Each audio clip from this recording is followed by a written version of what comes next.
Halo, selamat sore. Saya Dion Partai Gultom. Saya mahasiswa Pelita Bangsa, jurusan Teknik Informatika, kelas TI 18A3. Di sini saya akan mempresentasikan tentang Undang-Undang Informasi Transaksi Elektronik, yang mana presentasi saya ini untuk UAS Etika Profesi, dan langsung saja saya presentasikan. Undang-Undang Informasi dan Transaksi Elektronik. Perbuatan yang dilarang, sanksi pada Undang-Undang Informasi Transaksi Elektronik. Setiap orang dengan sengaja dan tanpa hak mendistribusikan atau mentransmisikan atau membuat dapat diakses informasi elektronik atau dokumen elektronik yang memiliki muatan yang melanggar kesusilaan.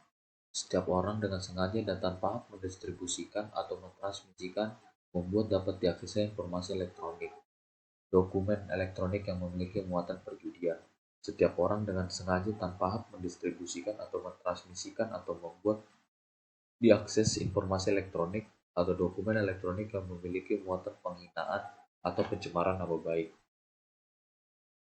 Setiap orang dengan sengaja dan tanpa hak mendistribusikan atau mentransmisikan atau membuat dapat diakses informasi elektronik, dokumen elektronik yang memiliki muatan pemerasan atau pengancaman.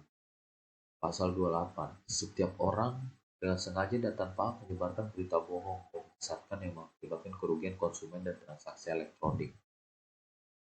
Setiap orang dengan sengaja dan tanpa hak menyebarkan informasi yang ditujukan untuk menimbulkan rasa kebencian atau permusuhan individu atau kelompok masyarakat tertentu berdasarkan atas suku, agama, ras, dan antar golongan.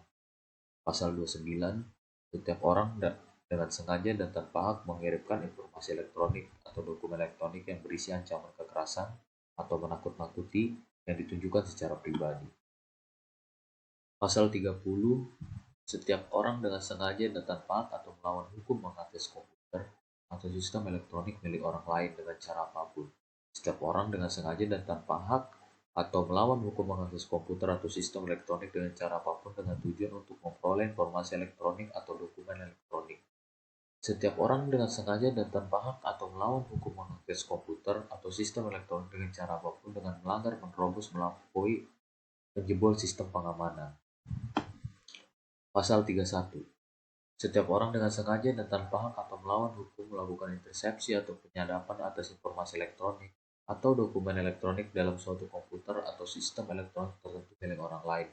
Setiap orang dengan sengaja dan tanpa hak atau melawan hukum melakukan intersepsi atau transmisi informasi elektronik dan dokumen elektronik yang tidak bersifat publik dari, ke, dan di dalam suatu komputer atau sistem elektronik tertentu milik orang lain, baik yang tidak menyebabkan perubahan apapun maupun yang menyebabkan adanya perubahan, penghilangan, atau penghentian informasi elektronik dan dokumen elektronik yang sedang ditransmisikan, kecuali intersepsi sebagaimana dimaksud pada ayat 1 dan ayat 2. Intersepsi yang dilakukan dalam rangka penegakan hukum atau permintaan kepolisian, kejaksaan, atau institusi penegakan hukum lainnya yang ditetapkan berdasarkan undang-undang.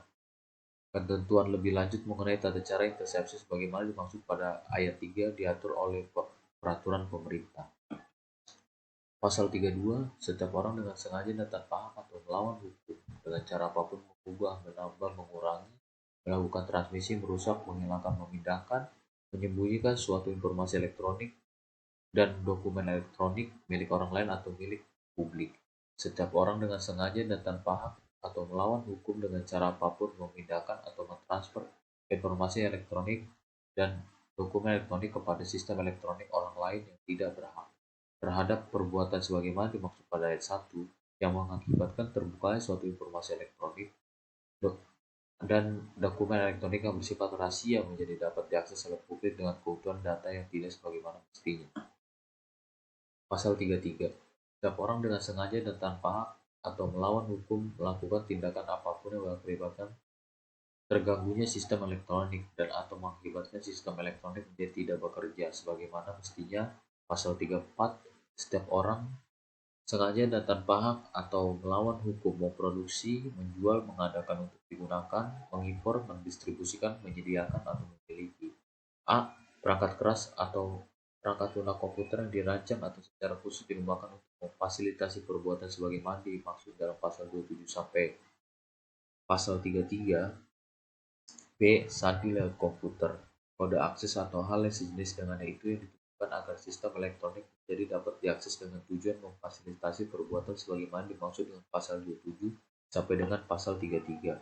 2. Tindakan sebagaimana dimaksud pada ayat 1 bukan tindak pidana jika ditunjukkan untuk melakukan kegiatan penelitian pengujian sistem elektronik untuk perlindungan sistem elektronik itu sendiri secara sah dan tidak melawan hukum.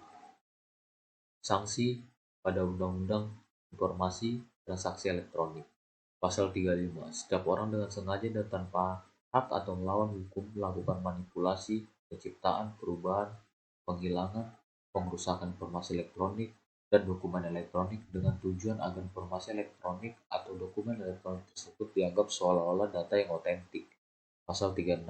Setiap orang dengan sengaja dan tanpa hak atau melawan hukum melakukan perbuatan sebagaimana dimaksud dalam pasal 27 sampai dengan pasal 34 yang mengakibatkan kerugian bagi orang lain. Pasal 37. Setiap orang dengan sengaja melakukan perbuatan yang dilarang sebagaimana dimaksud pasal 27 sampai dengan pasal 36 di luar wilayah Indonesia terhadap sistem elektronik yang berada di wilayah yurisdiksi Indonesia. Keamanan sistem. Praktek praktek bisnis yang menggunakan perangkat elektronik atau komputer dalam kegiatan bisnis cakupannya terlalu luas, maka satu, semua bukti tadi diakui secara hukum setelah mendengarkan pendapat atau keterangan seorang ahli atau kustodian atau dalam pasar modal. 2. Dokumen tersebut juga bisa diakui tanpa adanya keterangan jika sebelum telah ada sertifikasi terhadap metode bisnis tersebut. 3. Dokumen elektronik adalah dengan mengandalkan pada hasil akhir sistem komputer. Misalkan dengan output dari sebuah program komputer yang hasilnya tidak didahului dengan campur tangan secara fisik, contohnya rekaman login, internet, rekaman telepon, dan transaksi ATM. 4. Perpaduan dari dua metode di atas. 5. Sejauh mana keamanan sistem dan keterlibatan dari suatu terhadap sistem komputer tersebut, karena biasanya kejahatan dengan menggunakan komputer atau internet melibatkan orang di dalam. EDI atau bisa disebut Electronic Data Interchange. Indonesia sudah menggunakan teknologi ini sejak 1967, namun anehnya pengadilan sendiri belum menerima bukti elektronik tersebut sebagai alat bukti yang sah di pengadilan. Tindakan pencegahan. Tindakan preventif lebih diutamakan dalam keamanan. 1. Membuat password kombinasi, gunakan kombinasi huruf angka dan simbol, misalnya logika L0, G, 1, K, dan 4. Jauh lebih susah untuk dihack dibandingkan kata-kata yang sesimpel putih, sunyi, melati, mewangi. 2. Gunakan keamanan tambahan pada FB, misalnya Anda bisa menggunakan security tambahan yang akan meminta kode khusus yang dikirimkan ke HP bila akun FB Anda diakses melalui browser dari PC yang tidak dikenal. 3. Gunakan antivirus yang memiliki fungsi browser protected dengan firewall yang akan memberi peringatan bila situs yang Anda kunjungi tidak aman. Dapatkah email menjadi alat bukti di pengadilan? Dalam sistem hukum Indonesia, keberadaan data elektronik termasuk email belum diterima sebagai alat bukti di pengadilan jika terjadi sengketa. Dalam hukum positif Indonesia, penggunaan data elektronik tidak setegas di beberapa negara, padahal apa yang diperjanjikan atau apa yang terjadi secara virtual tersebut secara substantif telah sesuai dengan kaidah hukum yang berlaku.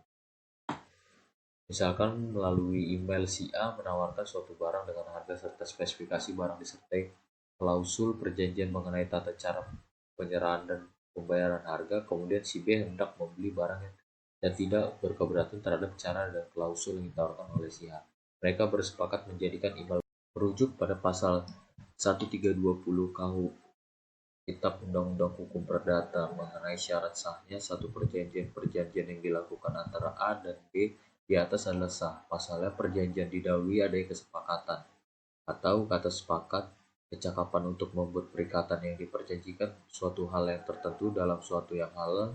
Jika suatu perjanjian yang dilakukan telah memenuhi keempat syarat tersebut, perjanjian tersebut dinyatakan sah. Bagaimana jika suatu transaksi menggunakan media internet? Satu hal yang mungkin dan perlu diingat bahwa perikatan yang diatur dalam buku 3 Kitab Undang-Undang Perdata sifatnya terbuka. Artinya, sepanjang para pihak menyepakati suatu perjanjian dilangsungkan secara elektronik dengan menggunakan email sebagai bukti transaksi perjanjian yang dibuat oleh para pihak adalah sah. Bukti elektronik tersebut jika dicetak memiliki nilai yang sama dengan bukti lainnya atau yang ditentukan di dalam undang-undang. Secara teknis, bila terdapat satu standar keamanan untuk memberikan jaminan kontentikan suatu dokumen, selayaknya transaksi atau pertukaran informasi yang dilakukan oleh para pihak harus dinyatakan valid dan memiliki nilai pembuktian di pengadilan. Hal ini menjadi penting karena menyangkut persoalan siapa yang mengirimkan email tersebut. Dengan mengetahui siapa yang mengirimkan, tergugat dapat menjadikan bukti tersebut sebagai dasar untuk lakukan gugatan atau penuntutan. Kemudian, penggunaan email sebagai alat bukti di pengadilan juga bisa merujuk pada log yang berada ISP, Internet Service Provider atau data RFC, Request for Comment. Selain itu, untuk lebih memudahkan perlu diperhatikan juga keberadaan tanda tangan elektronik atau electronic signature dalam email tersebut. Tanpa adanya tanda tangan elektronik, mungkin agak sulit untuk mendapat kepastian siapa pengirim sebenarnya dari email yang menjadi pokok sengketa. Sekali lagi, dalam penguasaan teknologi Indonesia tidaklah kalah jika dibandingkan dengan negara-negara lain. Praktik bisnis di Indonesia sudah sejak lama menggunakan peralatan komputer. Namun hingga kini tidak ada keberatan dari pihak-pihak melangsungkan transaksi atau pertukaran informasi. Hanya kemudian terkesan Indonesia adalah negara terbelakang dalam penguasaan teknologi ketimbang negara lainnya. Jika pemerintah dan masyarakat sudah siap, praktis masalah pengakuan dokumen elektronik bukanlah satu hal yang tabu dalam praktek hukum di Indonesia. Inilah kutipan kesimpulan dari saya. 1. Di Indonesia keberadaan data elektronik belum bisa diakui secara utuh sebagai alat bukti pengadilan, meskipun saat ini sangat menunjang sekali dalam penyelesaian kasus-kasus perkara. 2. EDI. Indonesia sudah digunakan sejak 1967, namun anehnya pengadilan belum menerima bukti elektronik tersebut sebagai alat bukti yang sah. 3. Email baru bisa digunakan sebagai bukti apabila sudah diklarifikasi dengan saksi ahli dan email tersebut dibubuhi tanda tangan.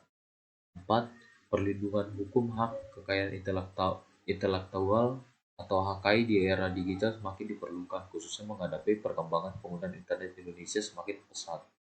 5. Citra Indonesia berada di mata dunia memburuk akibat meningkatnya pelaku cyber fraud. Kejahatan kartu kredit melalui internet juga sering disebut dengan istilah carding. Inilah kesimpulan dari saya. Mohon maaf jika ada kekurangannya. Sekian dan terima kasih.